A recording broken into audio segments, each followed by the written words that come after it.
MRO మూర్తాడా? Sir MRO మూర్తాడు sir. నమస్కారం సార్. నమస్కారం నమస్కారం. ఇప్పుడు ఈ గాన్లపేట విజిట్ చేసిర్రా? ఫ్లడ్ కెనాల్ కింద డ్యామేజ్ అయింది. అవును సార్, 7 గంటల నుండి వాళ్ళందరికి అలర్ట్ చేసి వాళ్ళందరినీ రమ్మని చెప్పినాం సార్. అందరు వచ్చారు, అందరు చూసినాం సార్, చేసాం సార్. అట్ట కాదు, ఆ ఒడ్డు మీదనైతే ఏమి ఇండ్లు లేవు కదా? ఇండ్లు లేవు సార్, అక్కడ ఇండ్లు అయితే లేవు సార్. ఇప్పుడు క్రాప్ డ్యామేజ్ అని చెప్పి ఫోన్లు చేస్తున్నారు నాకు అక్కడ నుంచి. సార్, ఆ క్రాప్ డ్యామేజ్ కొంత ఉంది అని చెప్పాను సార్. ఇప్పుడు మేము అటే వెళ్ళడానికి రెడీ అవుతున్నాం సార్.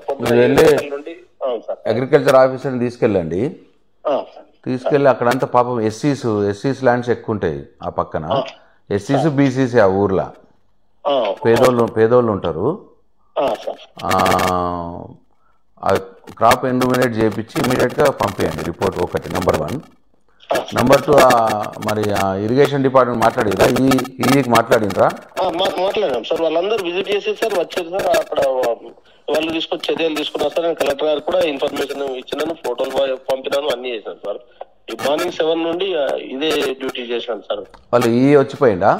వచ్చిపోయింది సార్. మరి ఏం చేసారు? మరి రిస్టోరేషన్కి ఏం మాట్లాడుతున్నారు? నేను మాట్లాడతాను, ఈఈ గారికి నేను మాట్లాడతా, కలెక్టర్ గారికి కూడా మాట్లాడతా. మీరైతే ఇమీడియట్గా పోయి ఒకటి ఎవరికి భక్తులకు ఇబ్బంది కాకుండా చూడడం ఒకటి. 2, ఆ క్రాప్ డ్యామేజ్ అయింది, ఇమీడియట్గా ఎన్యూమినేట్ చేయించి రిపోర్ట్ పంపించేయండి ఇమీడియట్గా. Okay right. నమస్తే. నమస్కారం. ఎప్పటికప్పుడు వార్తలను వీక్షించేందుకు Q9 న్యూస్ ని సబ్స్క్రైబ్ చేసుకోండి, లైక్ చేయండి, షేర్ చేయండి. విలువైన సమాచారాన్ని ముందుగా మీరే తెలుసుకునేందుకు బెల్ బటన్ ని క్లిక్ చేయండి.